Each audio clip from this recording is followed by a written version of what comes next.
Michigan Wolverines, the 2026 national champions. And I think the game Uncle Dave against Connecticut just came down to Michigan just being a little deeper, a little more athletic. And there was a little bit of a tight whistle in this game, so that obviously favored Michigan.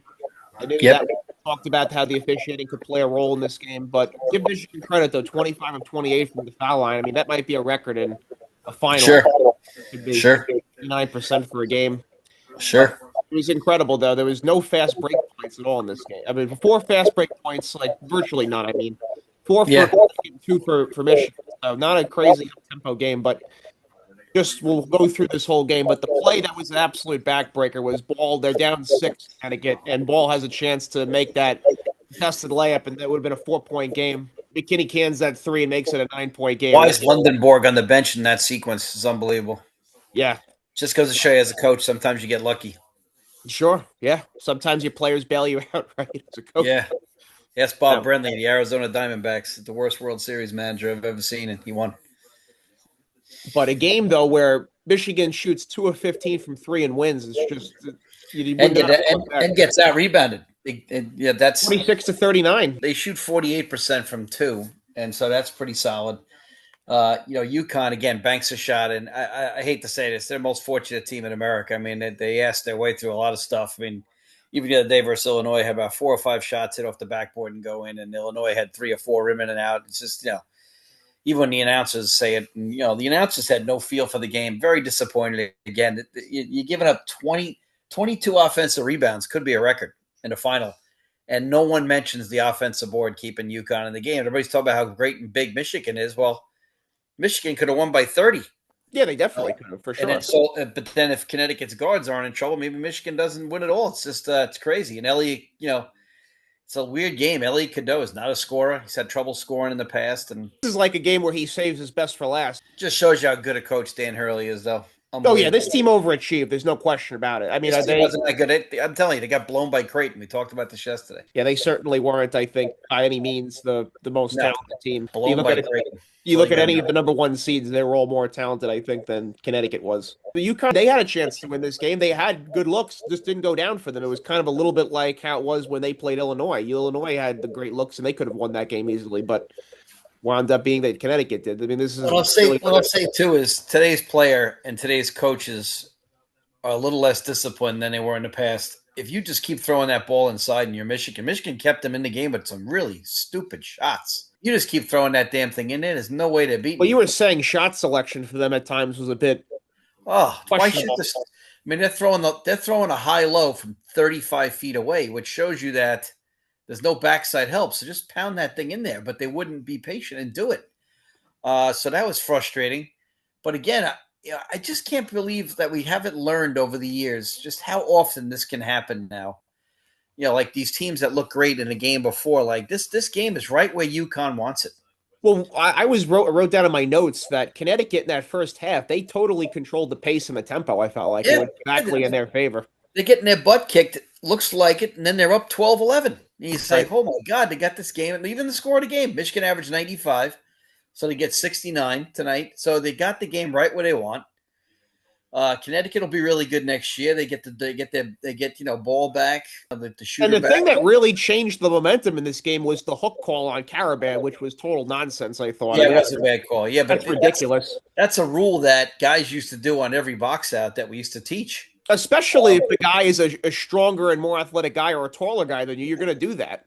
The only time you want to call that is if he hurts the guy. But right. I thought in the beginning. Johnson was the difference. Michigan's strength and their angles were really good on defense. Just a really good team. And I'll say it again. I mean, I know Caravan's had some numbers tonight, but if he's your best player, I mean, you're not a great team. We're going to get some recency bias coming here. We're going to talk about this Michigan team where it ranks all time. I'll answer for you. Not an all-time team. All right, you can't shoot a lick. I mean, they weren't a good shooting team all year long from 3. This is why Duke beat them. It's a good team. I mean, they're funny. Michigan in '89 was a very large team, but they had Glenn Rice just go on a roll, and Glenn Rice, as we know, is a all-time great shooter. But this team is very good. I just don't think they're an all-time great team, but they're very good. The first 10 minutes, the score is 13-13. And like I said, Connecticut just felt like had the game right where they wanted it as far as the tempo of the game. But I thought Michigan in the beginning, they tried to establish Johnson and They Mara. got out to a good lead, and Mara took three He took three Jokic angles, and Jokic is the only guy to hit that angle. Right, When you right. don't have the backboard available to you, but it's not a straight baseline. It's like it's really not a shot you want your big fellas to Yeah, hit at all. he's like a foot and a half above the baseline, so he has no angle on the backboard. And he's been a guy that's been really doing the baseline hook, but he was like a foot and a half above that, and he was not. He took three terrible angles, but at the same time, like Joker hits that, but Joker's a freak. So Mara was very disappointing tonight. McKinney and Johnson kind of carried him a little bit. Gale wasn't himself. And once Godot gets his second foul, I'm thinking about, Jesus, God, got no backup point guard. And I looked at. So Caravan, he makes his first 2 3-point shots. And Malachi Smith, I thought in the beginning of this game for Connecticut, gave them a nice little spark off the bench there for Connecticut. Yeah, him and Ross had a good tournament. You got to be proud of them. But I'm kind of happy that the kid Mullins. I mean, the bullshit ends. I mean, they talk about this kid's narrative. I mean, the kid threw in a 40-footer that he had to shoot. Was one for the game. So, it's just a little frustrating to hear these guys milk this crap. It's always about narratives and clicks, and that's why people will talk about where does this team rank all time. It doesn't. But they'll say that because they want to get a click. You want to talk about the 23 UConn team all time? All right, I'll hear you out. I'm not going to hear you out for Michigan 2026. Florida 2025, very good team. I'll listen to that. But this team right here, it's a good team. It's not a great team. Or like the 06, 07 back-to-back Florida teams. I mean, those were great really teams. loaded teams, yeah. 96 Kentucky, great team. Just take you out and beat you over the head. The first 15 points that Michigan scores, all of them were either Cadeau or Johnson. Cadeau had 7 and Johnson at 8. I just laugh because 2 things tonight are so ironic. And, 3 things today. It's just so amazing that things happen. Sometimes the timing of life is so apropos. It's so perfect.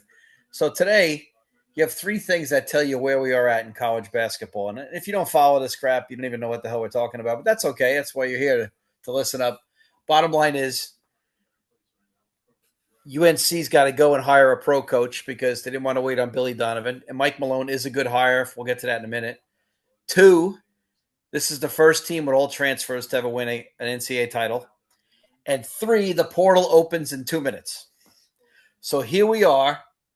4 minutes. This is what modern day college basketball is.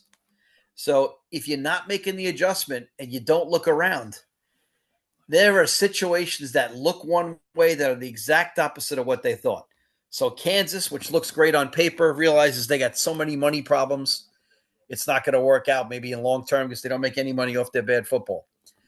Obviously, Carolina is a blue blood, but with timing today, you get rid of a coach, the portal opens so quick. All the guys that you probably would want are still coaching. So it's not really Carolina's fault. It's the modern day system that we have. And so if you want to get a guy that's still coaching, that's one thing. And that's where you want to go because the minute you get a guy that's not coaching, people go, well, he's been out of the game a while. So today is just an example of how crazy the game is now. It's just those 3 things. Got Carolina, we got a portal opening, and we got a team with all transfers, the microwave basketball age. Yeah, I don't think anyone ever thought that college basketball would ever have a situation where you have 5 transfers. You have the team win a national championship when your starters were all at another school at one point. Yeah, that's what's funny, though. People hate these phrases, roster construction, but such an important phrase now. And I hate to use those phrases like process and stuff like that, but in college now, roster construction is a big phrase, and there's nothing else you could say about it. It's just Dan Hurley's hugging his guys as he walks out. I feel bad. That's the hardest part. When you lose, you feel so bad for your players. People don't understand the tears. It's not about the loss. It's about how you feel for your players. People never understand that. Yep. Nope. It's not about you in that moment, which is hard enough. But it's like you said, everyone else that's been with you through the journey. Yeah, and as a coach, you get another season. Like so when that's the thing. You can coach a hell of a lot longer than you can play. Right, and so when John Cooper, Chuck Campese, or Eddie Osinski check out of the game, you feel awful for them. So it's just a horrible feeling. Everybody else is back, but it feels like crap for them. It's an emotional journey. You feel like you owe them something, and it sucks, but that's the way it is. Sure, happens for all of us at some point. Oh, yeah, yep. But in this first half, though, so that Braylon Mullins missed floater, I thought Connecticut definitely got the raw end of this call there. They call a foul on him, and it might have been a Yeah, jump ball. yeah, yeah, So that was a play again. It was like a 50-50 call right there that just looked yeah, like it didn't break Connecticut's way there, but yeah. that's how it goes sometimes, though. Mullins But missed some really easy shots. he had some good looks. I think if He, I'm he hit those. He hit those too late when the game is almost over. it's almost out of reach at that But point. Those he's so. But you know what though? It's. I hate to say it. It's a narrative killer, and it's come back down to earth. I mean, let's see yeah. how he does next year. Go get in the weight room, get stronger, get a better handle. You know, and you'll have Ball back next year to set you up. And if everybody comes back, Ball obviously is not a pro. He needs to come back. But Ball's a good defender, so he does a lot of good dirty work. He had a good tournament. I don't like him as a player because he has a real hard time scoring, but he stepped up in this tournament. You got to give him credit. Connecticut starts out pretty hot from the 3-point line, and they really cool off, and then that's just the difference in the game. Tracy Wolfson, the interview she had with Dan Hurley, was really revealing. It was basically what you said, though. It was like you had to have extended possessions and muck the game up, and that's really what UConn Yeah. was doing a really good job of in the beginning of the game. And that's why he and the Patriots' new coach, Vrabel, I feel that two of the best guys in the sport at running tempo and clock. Yeah, Because we saw that Patriot team was good this year, but they weren't as good as their outcome. But he controlled clock, and Dan Hurley overachieved with his team. Because if you do control the clock, that's half the battle, especially in hoop. It's all about tempo. that's a skill, And by the way. Not it everybody, is. every coach has that or player has Oh, the ability to do and that. the modern day player really struggles with it. So you really got to say that Vrabel and Dan Hurley are better at it even than the older guys because it was easier to get the kids way back in the day to play clock. Now they're all worried about how their recruitment if they're holding the ball or some other crap. Their parents are bitching about their recruitment or something. But Dan Hurley, like I said, to me, whether he won tonight or not, You could honestly say he's the modern Coach K now. I think it's he's the best coach in the country. I've said it yep. before. Dusty May obviously was very good, even if he didn't win tonight. But I was thinking about this today. I think it's really hard to tell how many great coaches there are at the lower levels now because of this new system. So, would you be able to recognize how great a Bob McKillop is today? Because those teams can't win today with the way this is set up. Or Ben McCullum. He couldn't do what he did. Exactly. So he could do it in the portal at Iowa, but could a guy like Bob McKillop, who's at a mid-major, could No he? way. That Could he could that do could that? not. I don't think that could be done again now. I don't think it can be. So can he do that? Probably not. Can a guy like him survive back in the day? It's just I'm looking at some of those great, like In major programs, right? could Greg Marshall get Wichita State to that level again? No, I mean maybe Miami of Ohio. You say yeah, but I just feel like unless you're in one of these Big Five conferences, and and Big East being the fifth, I just feel like it's a real struggle. I really do. I I don't know. might retract a little bit of what I just said. Mount St. Mary, like they're still able to, even with this portal and NIL, they're still able to be a team that's making it to the tournament. So we'll Oh, see. Madison Mary's good. Yeah, Coach Bennett's solid. He's going to Arizona State. I don't think But it's a it's a great. lot harder, though. I mean, Ray Allen was on Dan Patrick's show, and we've talked about it a bit. You're recruiting your own team after the end of the year, so And it's that's the frustrating part. everyone's a free agent year to year. That's the thing. That's going to wear on coaches for sure. Well, Norm Roberts today uh, was on, and he said, you know what? He said, when they asked him about Billy Donovan, he said, look, let me tell you something. He's like, we've only been doing this a couple of years with the portal when the date was. He's like, but last year it was before the end of the season. He's like, and you're in the portal at midnight when it changes, and you go into the office, and you're in that portal until midnight the next day at least. He's like, we sat in that office for 24 hours straight, making calls, talking to parents, talking to street agents, talking to players. He's like, I'm not joking. And Norm doesn't bullshit. Norm's one of the best recruiters in the history of college basketball. That's why Kansas has all its W's. And they were, he said, but he's in the office for 24 hours, the whole staff. And Billy Donovan want to do that. And Randolph Childress brought up a great point. Does Billy Donovan want to give up the pros where at 2:00, you don't have to worry about where your players are. They're grown men. Oh, right. They're under Well, contract. you think they're grown men, but you don't have to worry about it. But at the same Right. time, very frustrating. So That's why there needs to be. This has been the ongoing theme, honestly, of our show. There has to be some rules and restrictions put into place to get this thing kind of under control. Because right now, it's Calipari talked the other day was a insane. good one on TV. I thought Jay Billis was way off. He talked about that they weren't. Jay Billis said they're not men. I said they're not men yet. Jay Billis said they're men. I said no, they're not. 17-year-old kids are not men. Right. I mean, Jay doesn't know what he's talking about. I love Jay, but Jesus Christ. I mean, trust me, I've been around 17, 18-year-old men for 35 years, and they're not men. All right. They're boys. Once in a while, you get a really smart, tough kid like a John Schmidt, but even him, he's going to make poor decisions. He's a kid. He's not a man. That's why they're called kids. With this So Connecticut, though, and Michigan game, the points in the paint, 36-22 for Michigan, and the foul differential, they're able to draw 9 more fouls than Connecticut. we get rid of the stage games. Look That at right the there. shooting in these games. Yeah, yeah. Can 9 we of get off 33 the from 3 and stage? 2 of 15. Yeah.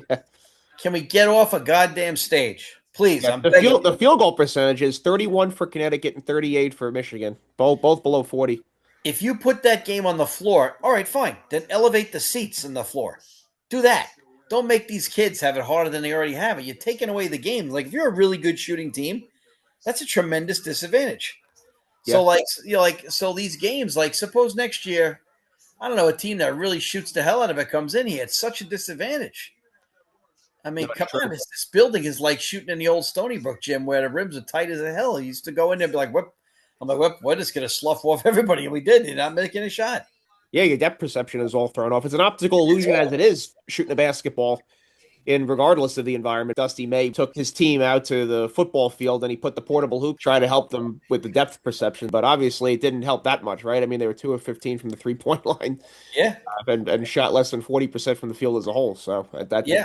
Well, I mean, I just feel like they proved a lot. They won ugly, which I give them credit for. I love teams that can find a way to win ugly. They're like the Houston Rockets in '94, and them and the Knicks had the ugliest NBA final in history, and somebody comes out a winner, and you give them credit for it. When Vernon Maxwell is your two guard, that's obviously not a pretty final, but at the same time, you get a W, you get a championship ring, nonetheless.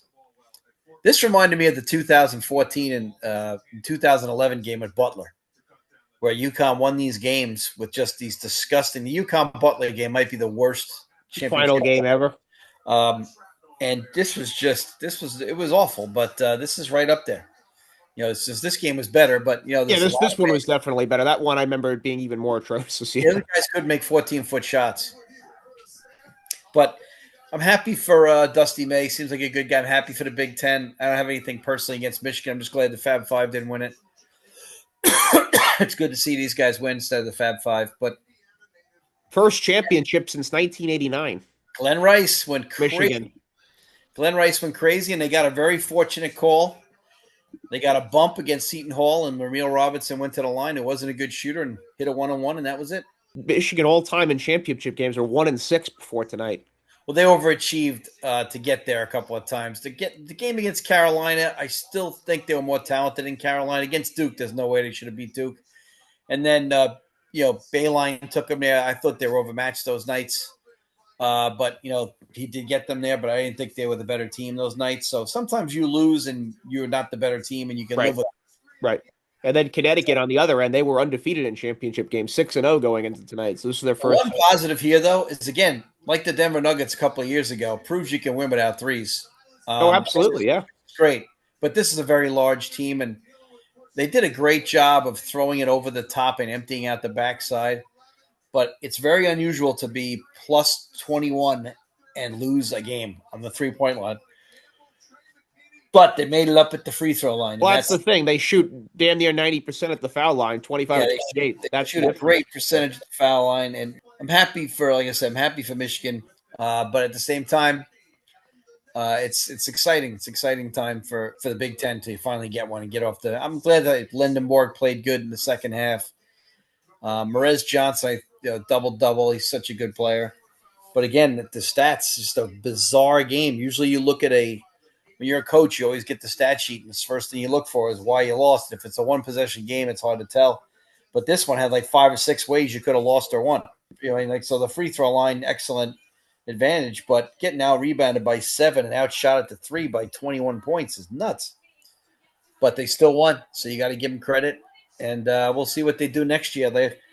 Hopefully Cadeau doesn't get to be a punk and he comes back. It's that foul differential, Uncle Dave. It's the free throws that they made, and then it's the points in the paint. That's the key right there. In a game, especially where we talk about where you have this unusual shooting environment to get those points in the paint, and then Michigan was just more talented inside than UConn, so that's how they got the win tonight.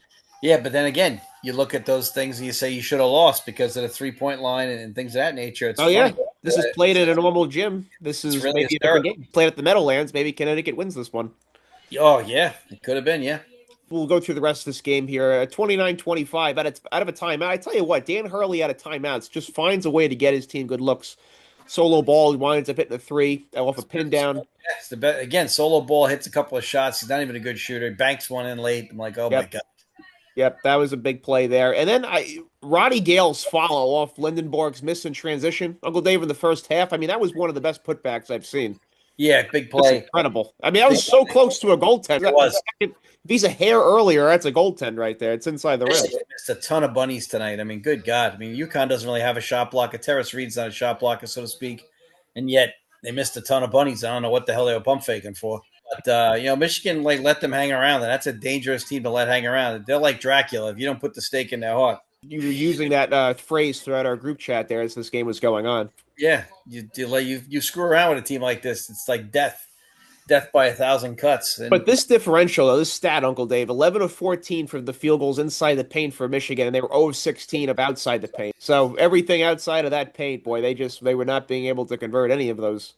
sure, and But they didn't get easy baskets either. That's the case.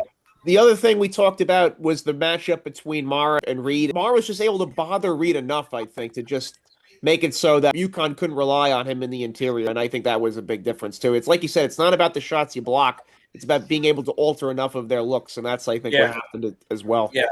I mean, that 7-3 beanstalk in the middle, Uncle Dave. When you have a guy that can anchor the painted area, I mean, Connecticut fans know this when you had Donovan Clingan those years, that's able to be a game changer right there when you have a guy like that. And let's be honest, Terrace Reed, he's probably not used to a guy 3 inches taller than him going against him. Ball and Demery, though, 3 fouls apiece at the 17-minute mark in the second half. So Connecticut found themselves in a little bit of foul trouble, which means alter how you play defense. And I was surprised, Uncle Dave, you talked about it, that UConn maybe tried going zone a little bit, and they never did. Cadeau for Michigan gets an N1 on Ball in transition, and Ball had to sit down with 4 fouls. That rip through that he had with 16 minutes left to play was a great take by Cadeau. Too many empty possessions, though, for Connecticut in the first 5 minutes of the second half. They only had 4 points in the first minutes.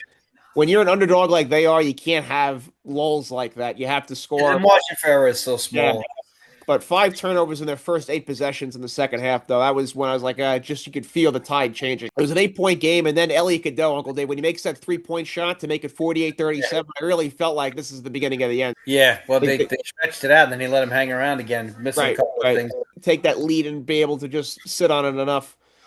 But how about Alex Karaban, Uncle Dave, when he had that coast-to-coast drive? You don't see that too often from him. Yeah, well, he's not that kind of player, but usually get that kind of stuff in transition. He made one, he missed one. And then the next play, Demery, he gets a take to the cup, and it's a 5-point game. Then it's 50-45. Now you're thinking, all right, Michigan maybe now is in trouble. Not very good. When you have you got to have the discipline to throw it inside, but they were getting excited. They lost their poise a couple of times. Just, they're kids. Big alley-oop. They had to Mara off a Connecticut turnover. That was the point. Up fire, and Connecticut has a turnover, and Mara gets an alley-oop, and they got it back to 7. Yeah. Connecticut had their chances. They really did. I thought that maybe there are times they didn't get the proper whistle, but they left enough shots and plays out there where you can't blame that. No. And then what happens is the kid was like leading scorer in the Big Ten, hit the portal already. Yeah, you're going to see insanity probably for the next day or two. Blackwell hit the portal already. A lot of D2 guys in the portal. It's the smallest amount of schools. I guess they all think they're Sturts. And I have to say this, Uncle Dave, Cadeau, that push in the back, I mean, that to me looked like that could have been a flagrant one. Now, to me, that's not a flagrant, but if we're calling it how these officials call it today, I don't know. It looked like not a play on the ball there. They didn't call a foul on it, though, so you can't really do much. Oh, that's the rule, right? If you don't call a foul on it, you can't. Right. Yeah, okay. Pushed the guy on the ground that he banged his head, or you pushed him in the head. Even though when it's not called a foul, there's not much you can do. Right. You can't go back and give just a technical on that, you're saying. That's why I'm surprised they even looked. And then the play that I think was the dagger, Uncle Dave, we talked about it right at the beginning. When they're down 6 at this point, UConn, and there's a scramble for the ball, and UConn winds up getting a turnover. And Ball has a contested shot at the rim, and rolls out, and then McKinney hits that 3-point shot to make it a 9-point game, and that I think was all she wrote at that point. I remember saying openly, I'm like, all right, I think that's the game. That was awful. Yeah, again, Lundenborg gets on the bench. You got nobody to handle the ball except But you know. when Solo Ball banks in a three, and then Gale misses two free throws, I thought, all right, here we go, maybe. But I did not like that next shot they got with Caravan. A little deep and contested shot. I thought they should have taken it to the cup and got a 2-point basket. Put Yeah, pressure on Michigan to inbound the ball, and maybe you get a turnover. Maybe they miss free throws. I just thought that was a little rushed. I thought that possession. yeah, kids. Well, everybody thinks the three is the only way to go, and I get it. But you don't have to have a three guy. But when they have an empty possession, you just have to get a basket. Just get a good look and get a basket at that That's point. the old Then. expression. Take what they give you. If you start driving to the hoop and a lot of people yell no foul and they get out of your way, you take what they give you. Right, especially if you're able to just slice right down the lane and get a 2-point basket. So many teams are so afraid to foul, they give it to you, Right. and then you have momentum. And like I said, taking it out underneath your basket with full court pressure, you might get a turnover, might bounce off a guy's leg, double dribble. You have a throw a bad pass. I mean, anything can happen. They would have been down, I think, at that point if they make that down Sure. only four at that point, I believe. So it would have been close to a one-score game. Sure. It was definitely an exciting game. I mean, not the best championship game we've ever seen by any means, or a top tenner, but No. it was an entertaining game. Though I was engaged throughout. Yeah, good game. Back to the Michigan Wolverines, they definitely had an excellent year, 37-3. I mean, you're damn good if you do that. You got 37-3. Yeah. To not be allowed to play this many games. That's the key now. You can play so many more games. Used to be 27 games you're allowed to play. But Dusty May, I mean, taking Florida Atlantic to the Final Four and then winning with Michigan. I mean, so he's obviously an excellent coach. We'll have to see what happens next year with this team, but. He's good with the big guys. Think about it, last year. He's got Wolf on that team. Wolf, he also had a kid from Florida Atlantic with him. I mean, he's he gets some good players. The Michigan faithful right now are happy with this guy. Yeah, he's going to go try to scoop up the kid from Ohio State, and then though Wisconsin, I mean, and then he'll basically he's going to try to get another big somewhere. There's a couple of good bigs out there in the portal already. So it'll be interesting. We got the portal already open. But it's incredible, though. I mean, if you would have told me Mara has 8 points and Lindenborg only has 13, I would have said I don't think Michigan could win if that's the case.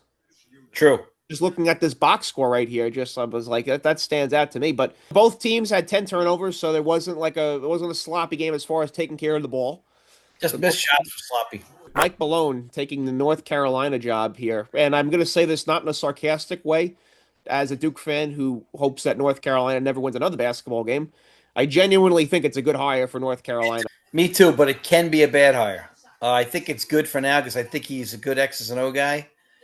And I also think it's good because, unfortunately, reality is kids today all think they're NBA players. So they're going to look at him and say, well, he coached the best guy on the planet or one of the best because they won't think Joker is because, he's a big, ugly guy. But he obviously coached the pros, so he'll know about that. But the bad news is you don't want them coming there because he coached the pros. Because you want them to come there so they want to play basketball at UNC, which is a great brand, and they want to win games. So there is a little bit of danger there, but we'll see. We'll see which way they go. Are they going to come there because he's a pro coach, or are they going to come there for other reasons? So we'll see. And it'll be a lot of fun to try to watch it. Like I said, I hope Carolina never wins a game, but he's going to prepare. He's a good coach. I thought he got a raw deal where he was. That's here nor there. I thought that the Nuggets could do a lot worse than Mike Malone. His dad was a hell of a coach, Brendan Malone. Great defensive mind. He's a lifer, so I think he'll be fine.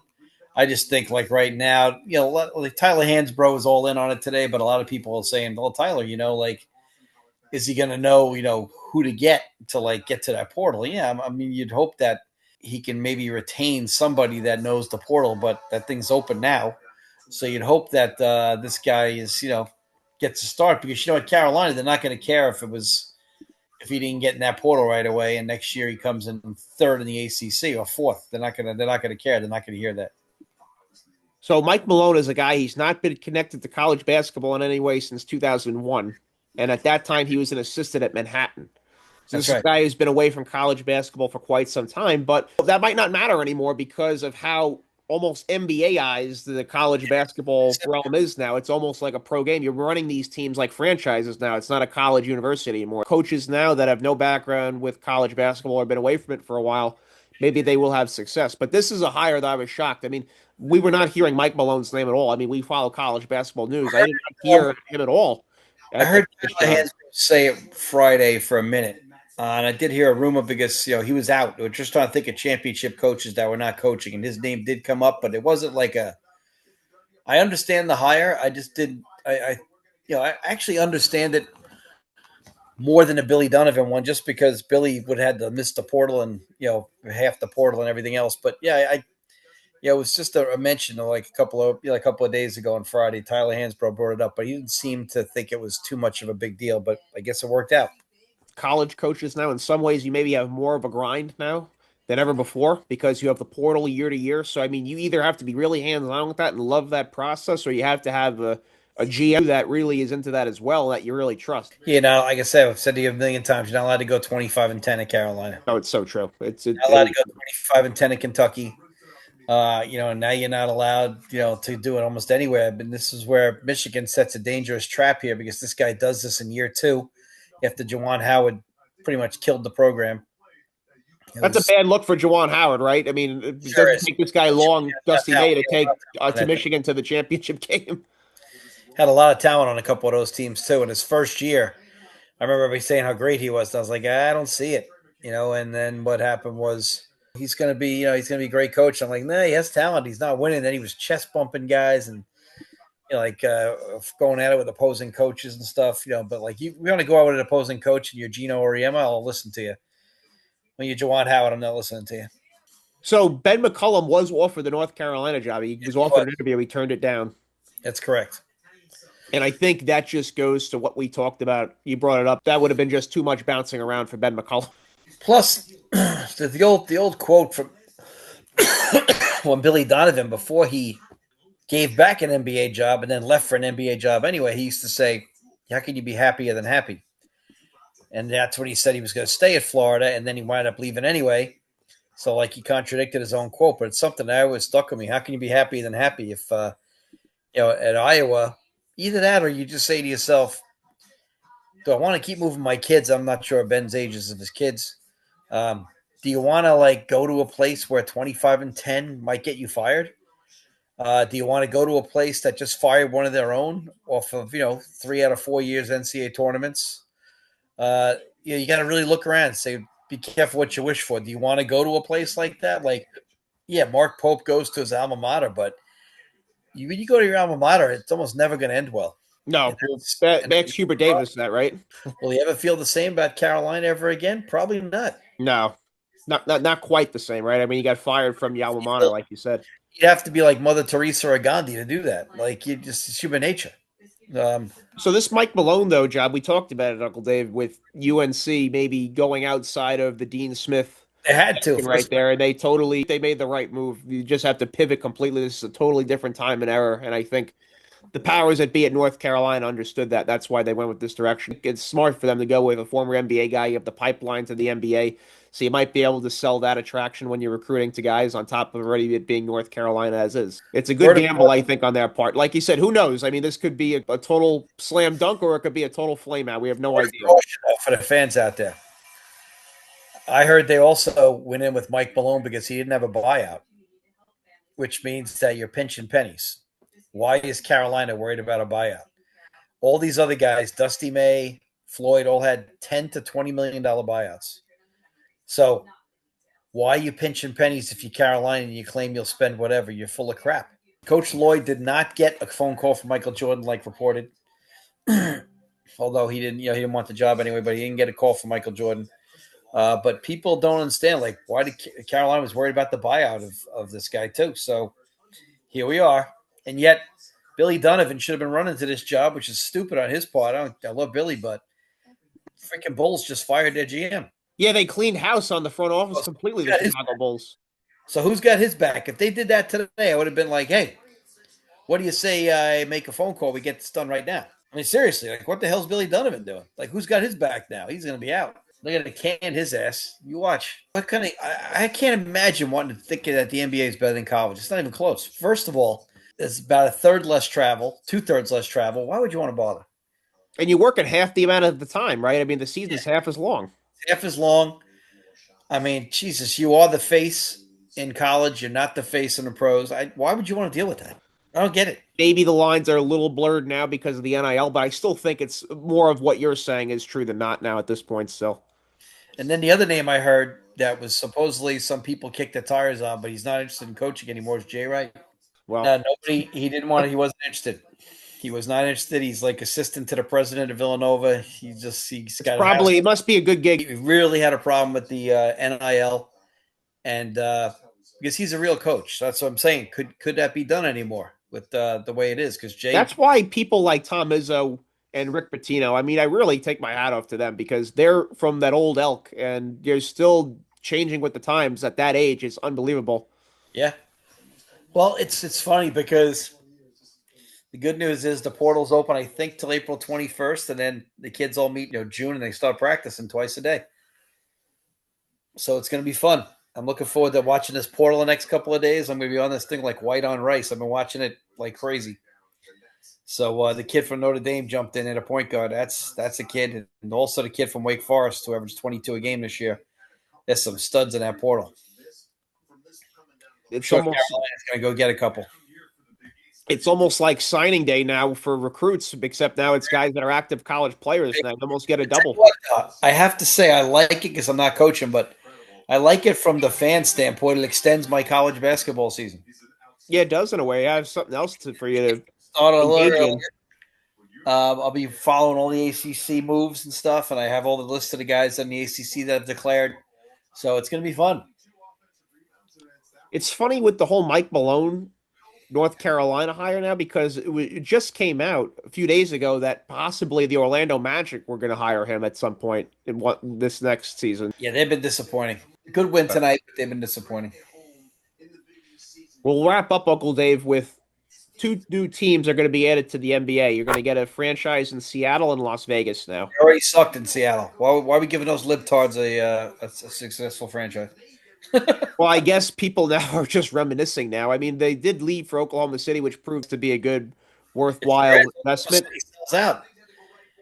Yeah, They Oklahoma won't- City is packed out every night. Even when Oklahoma City in the beginning were just run of the mill team, they were just average. They weren't selling out in Seattle. So we're going to have two more franchises now. And Tracy McGrady was on Dan Patrick's show, and he's like, "How does Washington and Brooklyn look right now? Adding two more franchises to the NBA, would you think the play is going to go up or down?" Not only that, you're watering down a watered down league. I mean, Jesus Lord, like I don't know. I mean, it's like this NCAA tournament going to 76 teams. Like we said, you watered down an already weak product. It's already like bad hot chocolate. Now you're going to put more water in the crap. Although, like we said the other night, though, it was the most watched tournament in 30 years. I don't know if the betting has something to do with that now and the gambling, but Sure. Well, the gambling is a big part of it. The bracket is a big part of it, but also I felt like there was a good 4 or 5 teams this year that people could get behind. you had all the big teams in the tournament. I felt like at UCLA, at Kansas, St. John's, Duke, North Carolina. I feel like the other thing that was good is I can tell you there's so many good games on now. I mean, Channel 11 has college basketball games on for the ACC now. WPI I watched the ACC on Channel 11 for 2 years now. It's crazy. They have a game on every Saturday. The ACC. I'm watching doubleheaders on Channel 11. They never had a freaking sporting event on ever since the Yankees were on there. So that's exciting. Plus, like I said, ESPN Plus does a great job. And now you have the SEC channel, the Big East channel. I mean, the SEC channel. The Big East needs to get a channel. The Big Ten channel and the ACC channel are just awesome. There's always a game on. It's what it is. Like you said, it is a betting market. I'm not a big bettor, but I'm sure that definitely helps. Oh, sure it does. And anytime you can make a shekel, people are going to listen. The favorites for next year already in the bad betting market is Illinois and Duke, and it's the same old crap that they throw out there. And like no one has any idea what the teams are going to look like next year. It's ridiculous to say that. We'll say it again in November, and I will tell you again, we're not going to know anything till like the middle of January, early February. I guess again, it's going to be all these teams thrown together, and it's going to be funny to watch. Microwaves. It's a lot of pressure on these coaches, and you got to pick the right fight. And you know what? You can only watch so much film. Film doesn't tell you whether the kid's selfish or not all the time. And how is he going to blend with the new guys that you bring in, your recruits? You have no idea. Sometimes it hides the kid's selfishness. The film doesn't always Well, show that's it. the thing it's added pressure now and anxiety on these coaches. I mean, you had in prior years before NIL, you had an idea of what your team would look like next year. You blend, all right, you have a couple new recruits and everything, but you have an idea of what you're going to look like. Next year to year now, you have no idea what your team's going to look like. It's a totally new cast. You have teams now, like when Calipari took over from Arkansas, there's no active player on his roster at that point. So you have Well, totally new looks every year. Louisville really doesn't have a roster right now. They're empty. They're like Yeah. Virginia was last year, and Louisville not to have a roster. That fan base has all of a sudden become a little uppity. I know they had some really crappy years with Payne there, but and now they got Kelsey, but now they've already talking about Pat Kelsey never wins a big game, but You can't fire him though. My God, come on. they won't fire him. But that's going to be the rap because that's one of the But worst I mean, teams. when you start talking like that, though, that's what you're hinting at right there, is saying, "Oh, maybe he can't get it done."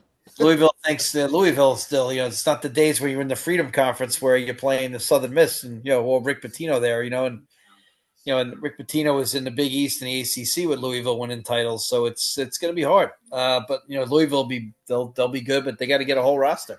What happened was they spent a lot of money last 2 years. They had the kid Brown, and so now those fans are a little bit pissed off. So some of these fan bases are a little bit of a pain in the ass. Obviously, Wisconsin's become a pain in the ass with their fan base. So, in conclusion, Uncle Dave, you're not in favor of the expansion with the franchises being added to Seattle and Las I Vegas. just want 4 more games at Dayton, okay? Can we just not play the goddamn games at Dayton? Can we throw them in a goddamn Hold UB? that, but I'm talking about the NBA expansion, though, with the teams added to Seattle and Las Vegas.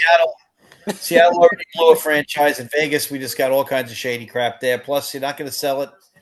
You got too many transplants, right? There's not like a true Las Vegas Hockey team's done fan well base. because they're original from there. So this basketball team will be originally from there. But at the same time, it's just so much shady stuff as there is already. But again, the hockey team's done well because it's an original team. The A's will not do well there because that's not an original team. So we will see. But I just don't like the league being watered down. It's already crap. Plus, there's already guys who just don't even belong in this league.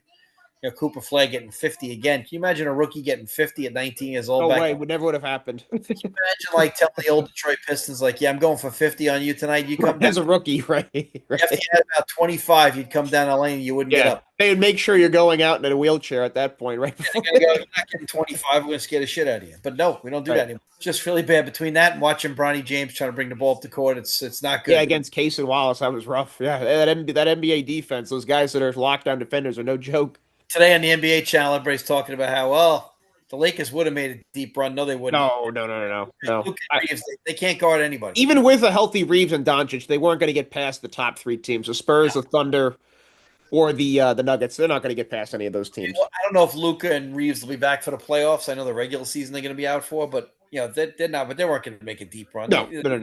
They win a couple of games and lose 4 games to 2, but they can't guard anybody. Right. But want to just point out, folks, that my uncle currently right now is wearing a Virginia sweatshirt, SMU hat. Conflict of interest there. It's like wearing Lakers and Celtics gear together. The kid at Uncle Giuseppe's today said the same thing. But his son worked in his defense for Virginia and now works at SMU. So we will let it pass. My son, I took Gordon to the airport this morning wearing this.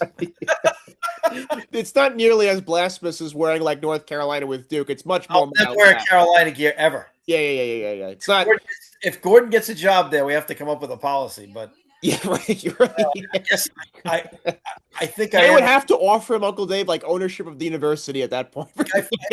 I never liked Virginia, but when he got the job there, I'll always root for them now. And SMU. You know why? Because there was like even though you respect North Carolina, at least there was like a gentleman respect for Virginia. It's really not that way with North Carolina. But I would root for them for his sake, but I don't know if I can wear that blue. I hate that. Yeah. I hate that soft ass Carolina blue, that wine and cheese crowd blue.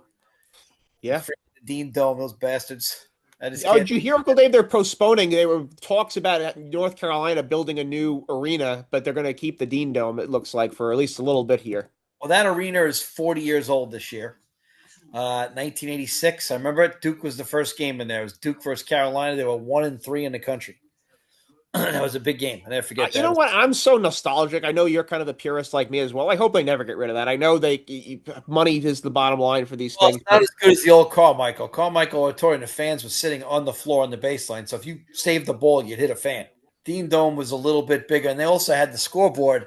And Carmichael was the people in the corners turning the cards on all four corners. That's why they better never get rid of Cameron. But I know that Duke's trying to think of ways to make more money, but you better not change no, Cameron. you can't do that. You can't do that. The Cameron Crazy and everything is a label and a brand in itself. That is the golden tomb of basketball. Yeah, yeah, yeah. As long as we're alive, we don't want to ever see that. No, you don't want to get rid of that. So, but I'm really looking forward to this portal the next couple of days. I can't wait for the NBA season to kind Yeah, of our focus will shift strictly to NBA ball now. Yep, have all the contestants in the play-ins and everything. We just don't know the order yet. right. So right now, it's there's no fight for even the play-ins, which is really probably backfires a little bit on the NBA because in the past it's been close. I'm just glad we're not going to see the Bulls lose another play-in game. So that's that'll be good. But I'm really looking forward to the playoffs. So we definitely got to have a get together on Monday or Tuesday night to talk about the NBA playoffs. I'm starting to do my research, Oh, and for sure. so looking forward to that. Can't wait for that. And then we got to do out the season awards too. Who's going to win Rookie of the Year? Who's going to win this? Who's going to win that? So we gotta come up with those and all the stuff and see if they're eligible. You got to play 65 games. I do like that rule, even though I know it could hurt guys if you have one injury that's. Can I have enough games now to win I don't. MVP? Because rumor has it he was up for MVP. Who's that for? Luca. Let me see how many games he's played. Because Luca was up. A lot of people talk about him for MVP. I don't think he had a good enough record, but No, I don't think so either. I want to see Cade. Cunningham, I think, would be a good choice. Yeah. Cade's the man. Old school player. I love him. Well, yeah, they have that number one seed, so they've won enough as well. Exactly. So Cade definitely up there. Rookie of the year. I still think Knepel deserves it because they're winning, but a lot of people seem to think that Flag scoring 96 points in 2 games locks it up for him. I disagree. But, I care more about the winning part. But then again, Flag is by himself out there, which is good and bad. But, it's going to be funny. It's going to be funny to watch. He's right at the cusp, Uncle Dave. He has 64 games played, I wouldn't give it to him anyway. Lake is the 4 seed? 3 seed right now. Yeah, I'm not giving a guy a 3. No way. He doesn't play. He can't guard me. But to put a bow and ribbon on the college basketball season, it was a great season for college basketball. I definitely enjoyed it. Oh, Tournament had some great games in it this year. I mean, going all the way back to the first round. I mean, you had the Santa Clara and Kentucky game that was excellent. Iowa and Florida a few rounds later was great. I mean, there was some definitely memorable moments. The Braylon Mullins shot at Duke's expense, even though we're Duke fans. I mean, that was going to be a oh, memorable moment. Definitely not as significant now that Connecticut lost this game. Would have taken on a life of its own, I think, if they would have won tonight. But definitely Michigan, what an excellent season they had. It was Final Four teams were all terrific. I mean, Arizona, Illinois, Connecticut, Michigan, they all had fantastic seasons. So, I mean, at the end of the day, even though there is no moral victories, I mean, all these teams to make it to a Final Four had a hell of a season. yeah. So, next, also the best draft class I think we'll ever see as far as depth Oh, goes. this NBA draft's going to be special for sure. I don't think you'll ever get 2 of the top 5 players of all time, like the 1980 draft, with 79 draft with Magic and Bird. Uh, my mind, 2 of the top 5 or 6 players of all time. But I can't think of another draft where 2 of the top 6 or 7 players of all time have been in it as rookies. But this draft, the depth wise, I mean, on paper right now, we have to see how it plays out. But there's 15 special players in this draft. Yeah, And I'm not stretching it to get to 15. All right, maybe 10 to 12, but I'm not stretching it either. I'm cutting it off. I mean, just ridiculous. So, if you look at the top players of all time, Jordan and Olajuwon in the same draft, very special, obviously. Those two. So that's a big one. Shaq was drafted with Lonzo Mourning and Leitner, so that wasn't the same kind of draft. But so this, again, look at the top players of all time. LeBron, 2003. There's some other good players, but not top teners in there.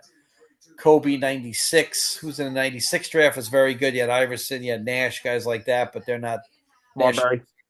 Marbury. They're not top 10 players like Kobe is. Duncan is not Duncan 96 also or 97. Duncan was, I think, the next year. Hold on, let me see. I think he was 97. 6. That's one of the top drafts of all time. As far as two guys in the top 10. I mean, I have Kobe right on the edge of the top Yeah, he's 10. the first pick in 97, Tim Duncan. Yeah, so these different draft. All right, so this draft, I guess DeBonch is the guy, but I still think the fix is going to be in big time here. So We shall see. And we shall conclude there. All right, great. basketball fans, live long and prosper. May the force be with you. All NBA now from now on.